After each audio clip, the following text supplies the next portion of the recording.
Morning दोस्तों, कैसे हैं आप सभी लोग। आशा करती हूँ आप लोग खुश होंगे, स्वस्थ होंगे और मस्त होंगे। मेरा आज का वीडियो 10th 9th क्लास के स्टूडेंट्स के लिए है, इवन 8th क्लास के स्टूडेंट के लिए भी है। कोई भी स्टूडेंट, चाहे वो सीबीएसई बोर्ड से पढ़ रहा हो, स्टेट बोर्ड से पढ़ रहा हो, आईसीएसई बोर्ड से पढ़ रहा हो, जो भी बोर्ड, क्योंकि हम इंडिया में रहते हैं और मुझे पता है इंडिया में 99% लोग जो है घर पे हिंदी या उनकी मदर टंग यूज़ करते हैं, अपार्ट फ्रॉम इंग्लिश, मतलब वो इंग्लिश नहीं बोलते हैं। तो मेरा स्टूडेंट से निवेदन है, स्पेशली 10th और 9th क्लास के स्टूडेंट्स जो बोर्ड देने वाले हैं, 10th क्लास के स्टूडेंट, क्योंकि मैं खुद एक ट्यूशन टीचर हूँ, तो मैं देखती हूँ कि जो इंग्लिश सब्जेक्ट है उसको एकदम लाइट वे में ले लिया जाता है। उसकी जो ग्रामर है, आप 10th तक पढ़ लिए हो फिर भी आपका जो बेस है वो इतना स्ट्रॉन्ग नहीं रहता है कि आप 10th अपने मन से कर सको, आप नरेशन कर सको, डायरेक्ट और इनडायरेक्ट स्पीच कर सको।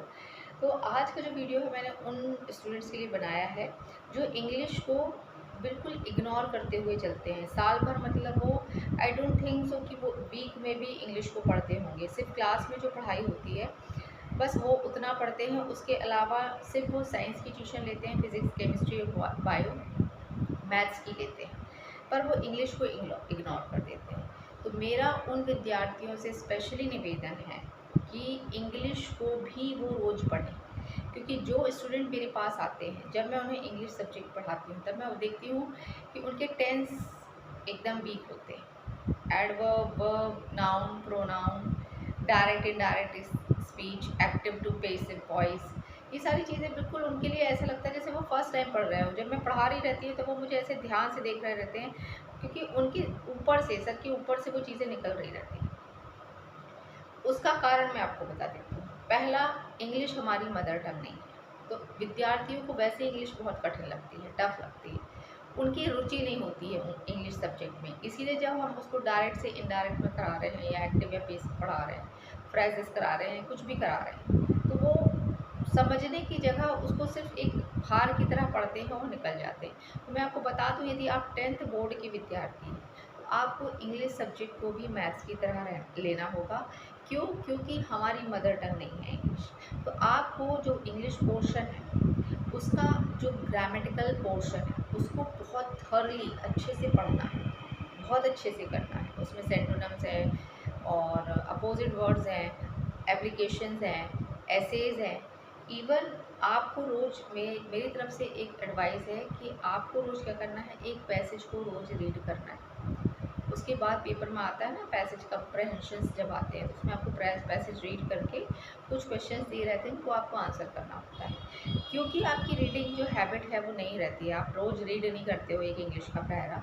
तो जब पैराग्राफ जब आपके सामने पेपर आता है तो आपको उसको रीड करने में टाइम लगता है।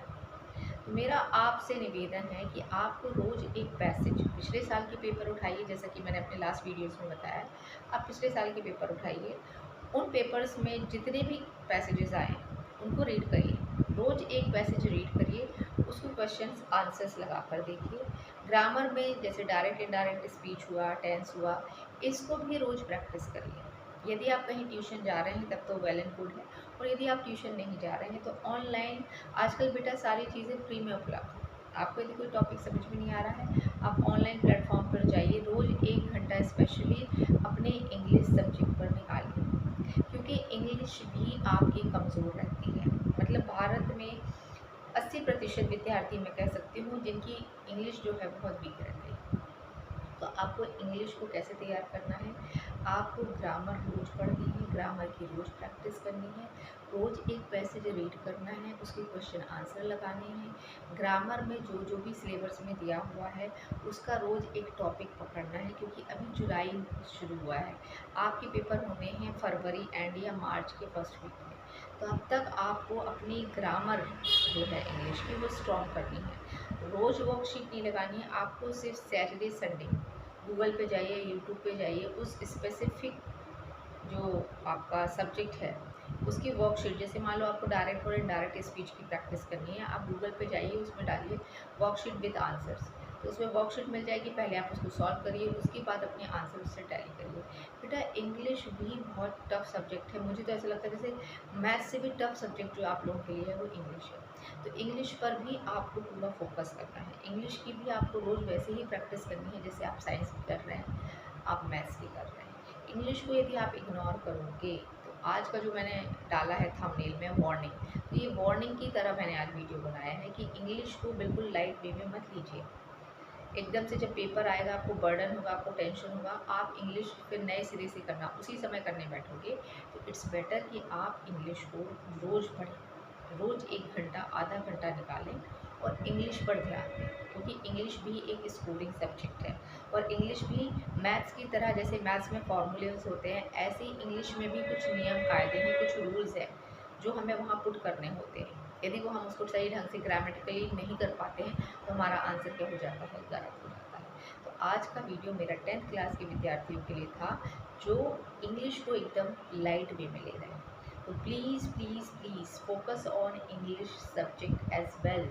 जैसे आप मैथ्स को पढ़ रहे हो, साइंस को पढ़ रहे हो, इसी तरह आप इंग्लिश को पढ़ो।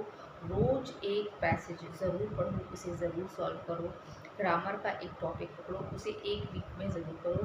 ट्यूशन नहीं लगी है यदि आपकी तो ऑनलाइन बहुत सारी चीज़ें पड़ी हुई हैं, बहुत अच्छे अच्छे टीचर्स हैं जो ऑनलाइन आपको बहुत अच्छा गाइडेंस दे देंगे।